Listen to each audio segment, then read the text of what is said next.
നേരത്തെ എടുക്കും. മിന്നാന്ന് ഞാൻ കഴിഞ്ഞിട്ട് വന്നു, 10-15 സീന് രാവിലെ 15 ഡ്രസ്സ് വേണം അല്ലേ? വേണം. ചിലത് കണ്ടിന്യൂറ്റി വരും, അവിടെ പോയി അവിടെ പോയി അവിടെ പോയി എന്ന് പറഞ്ഞിട്ട് അങ്ങനെ വരും. പക്ഷെ അല്ലാത്തത് ഒരു സീനിലാണ് വന്നിടുന്നത്. ഇത് പിന്നെ നമുക്ക് അടുത്ത സീനിൽ ഇടാൻ പറ്റില്ല. കുറേ കഴിഞ്ഞിട്ട് ഒരു 10-200 സീന് കഴിഞ്ഞിട്ടുള്ള നമുക്ക് പിന്നെ ഇത് റിപ്പീറ്റ് ഇടാൻ പറ്റും. അപ്പൊ അത്ര ഡ്രസ്സ് വേണമെന്ന് ആലോചിക്കേ. അപ്പോൾ ഇതൊന്നും നമുക്ക് ബ്രാൻഡഡ് എടുത്താൽ മുതലാവില്ല. ബ്രാൻഡഡ് എടുത്ത് 10,000-2,000 രൂപേന്റെ ഷർട്ട് എടുത്ത് കഴിഞ്ഞാൽ മുതലാവും. ഇതിന് ചില പിന്നെ സ്ഥലങ്ങളുണ്ട് ചെറിയ വിലക്ക് ഷർട്ട് ഇടുന്നത്, 200 രൂപ 300 രൂപക്കൊക്കെ ഷർട്ട് ഇടും. ആർക്ക് ഈ ബ്രാൻഡ് അറിയാൻ പോകുന്നത്? പക്ഷെ ചില ക്യാരക്ടറെ പുറത്തവരൊക്കെ എടുക്കും കേട്ടോ. സോറി, ചില ക്യാരക്ടേഴ്സ് എന്ന് പറഞ്ഞാല് നല്ല അതെ ബോസൊക്കെ ആകുമ്പോൾ കോട്ട് വേണം. ബോസ് ആയ സമയത്ത് എന്താ പ്രശ്നം അറിയോ? എനിക്ക് ഒരു ദിവസത്തെ വർക്കേ ഉള്ളൂ.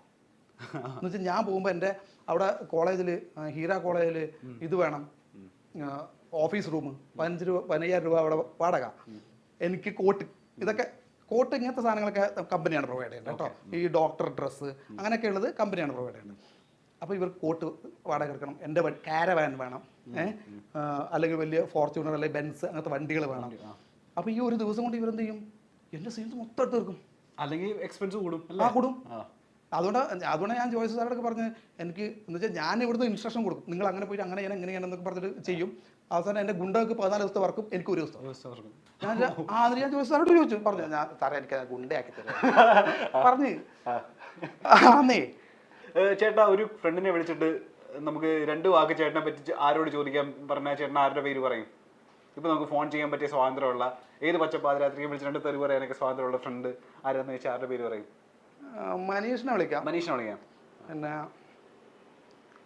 നമ്മള് ഇപ്പൊ അടുത്ത അൻസാജ് ഡയറക്ടറാണ്. മരതകം എന്ന് പറഞ്ഞിട്ട് ഇപ്പം അടുത്ത് ഇറങ്ങാൻ വേണ്ടി പോകുന്നു. വിഷ്ണു ഉണ്ണികൃഷ്ണൻ, ബിപിൻ ഒരു പടം ഇറങ്ങാൻ വേണ്ടി പോകുന്നു. മരതകം അതിന്റെ ഡയറക്ടറാണ്. അപ്പോൾ നമ്മൾ ഇവർ ടീംസൊക്കെ ഇവിടെ വാഴക്കാലയാണ് താമസിക്കുന്നത്, ഒരു വീട്ടിലാണ് താമസിക്കുന്നത്. നമ്മൾ വൈകുന്നേരം അവിടെ പോയി കഥ പറച്ചിലും ഇതൊക്കെ ആയിട്ട് സിനിമാ സംബന്ധമായിട്ടുള്ള കാര്യങ്ങളൊക്കെ ആയിട്ട് ഇരിക്കുന്ന ആൾക്കാരാണ്. അപ്പോൾ ഈ റീസെൻ്റ് ആയിട്ടാണ് പരിചയപ്പെട്ടത്. പക്ഷേ ഈസ് എ ഗുഡ് ഗൈ. അതുകൊണ്ട് എൻ്റെ ഒരു നല്ല സുഹൃത്തായിട്ട് ഞാൻ കൂട്ടിയിരിക്കുന്ന ഒരാളാണ്, മനസ്സിലാക്കുന്ന ഒരാളാണ് അൻസാജ്. മേ ബി ഒരു ഡയറക്ടറും റൈറ്ററും ഒക്കെ ആയതുകൊണ്ടായിരിക്കും. അൻസാജ് ഉണ്ട്, തോമസ് കുട്ടി ഉണ്ട്, വിളിക്കാൻ വിളിക്കും. തോമസ് കുട്ടീനെ വിളിച്ച് കഴിഞ്ഞാൽ പക്ഷേ ആദ്യം ആലോചിക്കേണ്ടത് അവൻ ആദ്യം എടുത്ത ഉടനെ ഒരു തെറി വിളിക്കും. ഒരു തെറിയിലാണ് അവൻ തുടങ്ങുന്നത്. സെൻസർ ചെയ്ത് വിടേണ്ടി വരും നമ്മൾ. സെൻസർ ചെയ്തു. പക്ഷെ നിങ്ങളെ നമ്പർ വിളിച്ചു കഴിഞ്ഞാൽ ഓക്കെ, നിങ്ങളെ നമ്പർ വിളിച്ചോ ആയിരിക്കും. അല്ലെങ്കിൽ ഉറപ്പാണ് ഫസ്റ്റ് തെറി അവന്റെ തെറി തുടങ്ങില്ല. മനീഷ എടാ, ഞാനിവിടെ ഒരു തെറി വിളിക്കല്ലേ, ഞാനിവിടെ ഒരു ഇന്റർവ്യൂലാണേ. അപ്പോ പിന്നെ ഇവർക്ക് എന്നെപ്പറ്റി നവീൻ വിളിച്ചോണ്ടിരിക്കുന്നത്, എന്നെപ്പറ്റി എന്തോ നിന്റെ അടുക്ക ചോദിക്കണമെന്ന്. എന്റെ നിങ്ങളെ കൂട്ടുകാരെ വിളിക്കുന്ന പറഞ്ഞിട്ട് വിളിച്ചാണ്. ഞാനിത് ഗദ്ദാഫിക്ക് കൊടുക്കാം. ചേട്ടാ ഹായ്, എൻ്റെ പേര് ഗദ്ദാഫി എന്നാണ്. ഞാൻ മൈൽസ് ഓൺ മേക്കേഴ്സ് എന്ന ചാനലിലെ ആങ്കറാണ്. ഞങ്ങള് ജിഷിൻ ചേട്ടന്റെ സുഹൃത്തുക്കളെ പറ്റി ഇങ്ങനെ ചോദിച്ച സമയത്ത് മനീഷ് ചേട്ടന്റെ പേര്, നവീൻ ചേട്ടന്റെ പേരൊക്കെ ഇങ്ങനെ പറയുമായിരുന്നു. ആ ചേട്ടൻ പറഞ്ഞു റിസ്ക്കാ വിളിക്കുന്നത്, കാരണം വിളിച്ച ചിലപ്പോ പച്ച തേക്കായിരിക്കും കേൾക്കുന്നത്. മനീഷ് അങ്ങനെ വിളിക്കുന്നത്, മനീഷ് വിളിക്കുന്നില്ല, മനീഷ് പാവം പിടിച്ചാ. മനീഷ് ചേട്ടാ, അപ്പോൾ പുള്ളിക്കാരനെ പറ്റി നമുക്കൊന്ന് ആധികാരികമായിട്ട് കുറച്ച് കാര്യങ്ങൾ ചോദിക്കാൻ വേണ്ടിയിട്ടാ ചേട്ടനോട് വിളിച്ചത്. ഈ ജിഷിൻ ചേട്ടനെ പറ്റി ആസ് എ ഫ്രണ്ട് എന്താ മൊത്തത്തില് നമ്മളുടെ അഭിപ്രായം എന്താണ്? പുള്ളിക്കാരനെ പറ്റി ഒരു 3 കാര്യങ്ങൾ പുകഴ്ത്തി പറഞ്ഞു, എന്നിട്ട് 5 കാര്യങ്ങൾ കുറ്റവും പറഞ്ഞാൽ മതി. 3 കാര്യങ്ങൾ പുകഴ്ത്തി പറഞ്ഞു, 2 കാര്യങ്ങൾ അതെ. നെഗറ്റീവ് ഒന്നും പറയാൻ കാണില്ല, നെഗറ്റീവേ ഉള്ളൂ. എന്ത്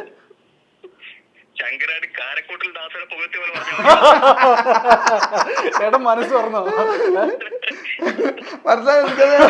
മനസ്സിലായി. ചേട്ടന്റെ ഉള്ളിലുള്ളതൊക്കെ പുറത്തിട്ടോ ജിഷിനെ പറ്റിയുള്ള? ഉള്ളിലുള്ളത് എന്ന് പറഞ്ഞാൽ എന്താ പറയണത്, എന്റെ വർഷങ്ങളായിട്ടുള്ള സുഹൃത്താണ്, അതിപ്പോ പ്രത്യേകിച്ച് പറയേണ്ട കാര്യമില്ല. പിന്നെ ആദ്യം നല്ലത് പറഞ്ഞേക്കാൻ തോന്നുന്നല്ലേ? ആദ്യം നല്ലത് പറഞ്ഞിട്ട് നമുക്ക് പിന്നെ കുറെ കുറ്റം പറയാം. അല്ല പിന്നെ നല്ലത് പറഞ്ഞാൽ എന്താ പറയാ, ഒരു വാക്കുണ്ടല്ലോ, ഈ കെട്ടവനക്ക് നല്ലവനും നല്ലവനക്ക് കെട്ടവനുമാണ്. അതാണ് അതിന്റെ ഒരു പ്രത്യേകത. ആൾക്കാർക്ക് ചിലപ്പോ അവൻ വൃത്തികെട്ടവനായി തോന്നും. പക്ഷെ പിന്നെ എന്നെ പോലെയുള്ള അവന്റെ അതേ സ്വഭാവമുള്ള, ഏറെക്കുറെ അതേ സ്വഭാവമുള്ള ആൾക്കാർക്ക് അവൻ നല്ലവൻ തന്നെ. അതായത് പ്രേമിച്ച നമ്മള് തല കയറ്റി വെക്കും, ഇല്ലെങ്കിൽ നമ്മളുടെ കാലിനടിയിലായിരിക്കും. അതെ അതെ, ഉള്ളത് അങ്ങ് മുഖത്ത് നോക്കി പറയും, യാതൊരു മടിയുമില്ല. ഓക്കെ, അങ്ങനത്തെ ഒരു സ്വഭാവമുണ്ട്. അതുകൊണ്ട് തന്നെ അത്യാവശ്യം കുറച്ച് ശത്രുക്കളൊക്കെ ഉണ്ടാക്കി വെച്ചിട്ടുണ്ട്. അയ്യോ, ഓക്കെ, സുഹൃത്തുക്കളെക്കാട്ടും കൂടുതൽ ശത്രുക്കളാണ്. അങ്ങനെ ഒരു ടോക്ക് ഉണ്ട് ചേട്ടാ മൊത്തത്തില്, ശത്രുക്കളുണ്ടെന്ന് അത് ഈ മുഖത്തോക്കി പറയുന്നുണ്ടാ. ഓക്കെ, പിന്നെ വേറൊരു കാര്യം എനിക്ക് അത് ഇത് ഒരു തമാശയല്ല, ഇത് സീരിയസ് ആണ്. എനിക്ക് അവന്റെ നല്ലൊരു പ്ലസ് പോയിന്റ് ആയിട്ട് പറയാനുള്ളത് വെച്ചാൽ അവന്റെ ഒരു കോൺഫിഡൻസ് ആണ് എനിക്ക് ഭയങ്കര ഒരു പ്ലസ് പോയിന്റ്. എന്ത് കാര്യത്തിലുള്ള ഒരു കോൺഫിഡൻസ് എന്ന് പറയുന്നത് ഭയങ്കര.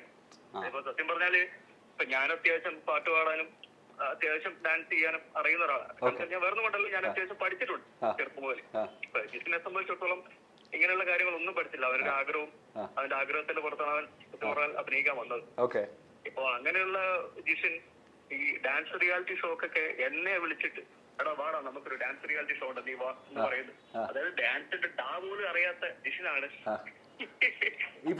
അത്രയും കോൺഫിഡൻസ് ഒക്കെ തന്നിട്ട് ഒരു ഷോയ്ക്ക് വേണ്ടി വിളിച്ചു പോകുന്നത്. അതിന്റെ ഒരു കോൺഫിഡൻസ് ലെവല് മനസ്സിലാക്കിയത്. ചേട്ടൻ രണ്ട് ഡാൻസ് കളിപ്പിച്ച് ചേട്ടൻ വിടുന്നുള്ളത് പാട്ട് പാടും, പാട്ട് പാട്ട് പാടും, ഫുൾ കോൺഫിഡന്റ്. സ്റ്റാർട്ടിങ്ങിൽ വിളിച്ചാലും പോകുന്നു, നമ്മൾ എന്ത് ചെയ്യും. ബാക്കിയുള്ളവർക്ക് ഇഷ്ടപ്പെടാതിരിക്കും, അതൊന്നും ഒരു വിഷയമേ അല്ല. പുള്ളി പാടും, അത് പാടും. അതൊരു നല്ലൊരു എന്താ പറയണ്ട നല്ലൊരു പ്ലസ് പോയിന്റ് ആണ്. പിന്നെ ഇപ്പൊ നേരത്തെ പറഞ്ഞ പോലെ തന്നെയാണ്, കാരണം ആത്മാർത്ഥമായിട്ട് അവന്റെ കൂടെ ജെന്യൂനായിട്ട് നിൽക്കുന്നവരോട് അവൻ വളരെ ഇനി എന്താ പോരായ്മകൾ എന്താ പുള്ളിക്കാരൻ മാറ്റേണ്ട എന്തെങ്കിലും കുറ്റം പറഞ്ഞ ആസ് എ ഫ്രണ്ട്? ഇനി ആള് തിരുത്തേണ്ട അല്ലെങ്കിൽ മാറ്റേണ്ട കുറച്ച് കാര്യങ്ങൾ പറഞ്ഞേ. മാറ്റേണ്ട കാര്യങ്ങൾ എന്ന് പറഞ്ഞാല് ആസ് എ ഫ്രണ്ട് സഹിക്കാൻ പറ്റാത്ത കുറച്ച് കാര്യങ്ങളൊക്കെ ഉണ്ടാവുമല്ലോ പുള്ളിക്കാരന്റെ. സഹിക്കാൻ പറ്റാത്ത കുറെ കാര്യങ്ങൾ ഉണ്ടാവും. എല്ലാവരെയും എന്താ പറയണ്ട ഒരുപോലെ കാണാൻ പാടില്ല. സത്യം പറഞ്ഞാൽ എല്ലാവരും നമുക്ക് ബോധം നിൽക്കുന്നവര് തന്നെ പണിയെടുത്ത ഒരു ഇൻഡസ്ട്രിയാണ്. അപ്പൊ അതിന്റേതായ ഒരു സെൻസോട് കൂടി കാണണം. ഇപ്പൊ ഒരാളെ വിശ്വസിക്കുന്നുണ്ടെങ്കിൽ അന്ധമായിട്ട് അങ്ങ് വിശ്വസിക്കാതിരിക്കുക ഒരു പാഠമാണ്. അപ്പൊ അവനെ സംബന്ധിച്ചിടത്തോളം ചിലവരോടൊക്കെ ഇഷ്ടം കൂടുതൽ കൊണ്ട് അവർ ഇഷ്ടപ്പെടുന്നതുകൊണ്ട് ചിലപ്പോൾ അന്ധമായിട്ട് വിശ്വസിക്കും. പക്ഷെ നാളൊരു പണി വരുമ്പോ തിരിച്ചത് ഉൾക്കൊള്ളാനുള്ളൊരു മെന്റാലിറ്റി ഉണ്ടാവണം. അതൊരു അവന്റെ ഒരു സത്യം പറഞ്ഞ പോരായ്മ തന്നെ വേണം പറയാം. പിന്നെ ഇച്ചിരി ഡിപ്ലോമാറ്റിക് ആയിട്ടൊക്കെ സംസാരിക്കാൻ പഠിക്കണം അല്ലേ? തുറന്ന് അത്രയും തുറന്ന് സംസാരിക്കരുത് ആളുകൾ. നിൽക്കാൻ പഠിക്കണം. പക്ഷേ കണ്ണൂരുകാർക്ക് അതില്ല. നിഷ്കളങ്കര കുറച്ച് കൂടുതലാണ്. ഞാൻ സത്യം പറഞ്ഞ കുറെ വർഷങ്ങളായിട്ട് ഞാൻ തുടക്കത്തിലൊക്കെ ഇവരെ പോലെയാണ്. പക്ഷെ എന്താ പറയുക പെട്ടെന്നൊരു ഷോർട്ട് ടെമ്പേർഡ് അല്ലേ ഞാൻ. പക്ഷെ ഞാൻ ഇതുപോലെ തന്നെയാണ്. ഇപ്പൊ കൂടെ നിൽക്കുന്നവരെ ഭയങ്കരമായിട്ട് വിശ്വസിക്കുകയും അല്ലെങ്കിൽ പറഞ്ഞ പോലെ അത്രയധികം ക്ലോസ് ആക്കി നടക്കാനൊക്കെ ഉള്ള ആളാണ്. ഇതിന്റെ കുറെ കഴിഞ്ഞപ്പോ ഞാനും എന്റേതായ രീതിയിൽ ഞാനും മനസ്സിലാക്കി ഇങ്ങനെ നമ്മളൊരു ആത്മാർത്ഥ കാണിക്കുന്നതിൽ കാര്യമില്ല. കാരണം തിരിച്ച് അവിടുന്ന് കിട്ടുന്നതിൽ പിന്നെ അതിന്റെ കാര്യമില്ല. ഈ ജിഷിൻ ചേട്ടനെ പറ്റി ഓർക്കുന്ന സമയത്ത് എപ്പോഴും ചിരി വരുന്ന കാര്യം എന്താ? അല്ലെങ്കിൽ എന്തെങ്കിലും പുള്ളിക്കാരൻ കാണിച്ച അമ്മളിയോ എന്തെങ്കിലും പൊട്ടത്തരോ അങ്ങനെ എന്തെങ്കിലും എപ്പോഴും പുള്ളിക്കാരനെ പറ്റി ആലോചിച്ച് സംസാരങ്ങളിലാണ് കോമഡി. കാരണം എടുത്തു പറയാൻ പ്രത്യേകിച്ച് നമുക്ക് ആലോചിച്ച് പറയാം. അത് എന്ന് കണ്ടു കഴിഞ്ഞാലും എന്തെങ്കിലുമൊക്കെ തമാശകൾ അവിടെ ഇവിടെ ഉണ്ടാവും, ഉറപ്പാണ്. അത് നമ്മൾ 2-3 സുഹൃത്തുക്കളുണ്ട്. ഇതിന്റെ ഇടയിൽ വരുമ്പോ ാണ് അത് ഏറ്റവും കൂടുതൽ. ആ സമയത്ത് പ്രത്യേകിച്ച് നമ്മളൊരു ഷോ ഒക്കെ ചെയ്ത സമയത്ത്, നമ്മളൊരു ഡാൻസ് റിയാലിറ്റി ഷോ ഒക്കെ ചെയ്ത സമയത്ത് നമ്മൾ ഒരു എന്താ പറയണ്ട ഒരു ഗ്യാങ് ആയിട്ട് നമ്മളൊരു 2-3 മാസം ഒരുമിച്ചുണ്ടായിരുന്നു. മാസമല്ല, ഒരു 4-5 മാസമായിട്ട് റിഹേഴ്സലും ഒക്കെ ആയിട്ടുണ്ടായിരുന്നു. അപ്പൊ ആ സമയത്ത് നടക്കുന്ന ഒരുപാട് ഈ സ്പോട്ടായിട്ട് ആലോചിക്കാൻ പറ്റുന്നത് പ്രത്യേകിച്ച് എടുത്തു പറയാൻ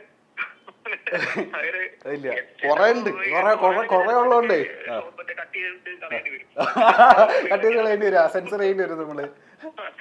അത് സെൻസർ ചെയ്ത് പറയേണ്ടി വരും. അപ്പൊ അതുകൊണ്ട് കുഴപ്പമില്ല. എല്ലാം കൂടെ നല്ല ഫ്രണ്ടാ, നമ്മളുടെ കൂടെ നിന്നോളൂ എപ്പോഴും കട്ടക്ക്. എന്തായാലും ചേട്ടാ സന്തോഷം കേട്ടാ. അതായത് നമ്മള് സീരിയലായി കാണുന്നുണ്ട് നിങ്ങളുടെ ഈ പറഞ്ഞ പോലെ ചേട്ടനെ പോലെ തന്നെ പുള്ളി തുടക്കം വന്നപ്പോൾ ഇതുപോലെയൊക്കെ തന്നെ ആയിരിക്കും ഇപ്പോഴും ഏതാണ്ട് വലിയ പിന്നെ വരത പറയായിരുന്നു.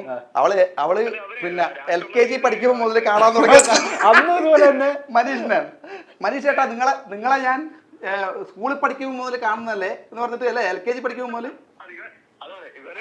സ്ഥിരം പറയാന്ന് വെച്ചാൽ എന്നെ എപ്പോ കണ്ടു കഴിഞ്ഞാലും ഞാൻ നഴ്സറി പോകുമ്പോ തൊട്ട് തന്നെ പറഞ്ഞിട്ടാണ് എന്നെ കളിയാക്കല്. അടിപൊളി. അപ്പൊ ചേട്ടാ സംസാരിക്കാൻ പറ്റിയില്ല, ഒരുപാട് സന്തോഷം. ഈ പറഞ്ഞ പോലെ ബാക്കി വിശേഷങ്ങളൊക്കെ നിങ്ങളുടെ സീരിയലിലൂടെ നമ്മൾ അറിയുന്നുണ്ട്. ഇതുപോലെ തുറന്ന് ഇതുപോലെ പേഴ്സണലി സംസാരിക്കാൻ പറ്റിയില്ല, ഒരുപാട് സന്തോഷം. Thank you. Okay bye. എന്തെങ്കിലും പറയാനുണ്ടോ? ബാക്കി ഞാൻ വിളിക്കുമ്പോ തരാടാ നിനക്ക് കേട്ടാടാ. ബാക്കി ഞാൻ വിളിക്കുമ്പോ തരാം. ഇപ്പൊ പറഞ്ഞേക്കാവേ. ഓക്കെ, നിന്നെ പറ്റി അതിന് മോശമൊന്നും ഇല്ലല്ലോടാ. എന്തെങ്കിലും ഉണ്ടാവണേ, എവിടെയെങ്കിലും കിട്ടുവാ. ഞാൻ നോക്കട്ടെ. മോശമില്ലാത്ത ഒരുത്തയില്ലല്ലോ. നീ ഉണ്ടല്ല സൽഗുണ സമ്പന്നനായിട്ടുള്ള ഒരുത്തൻ. വെച്ച് പോടാ. താങ്ക്സ് രാമുത്തെ, താങ്ക് യു.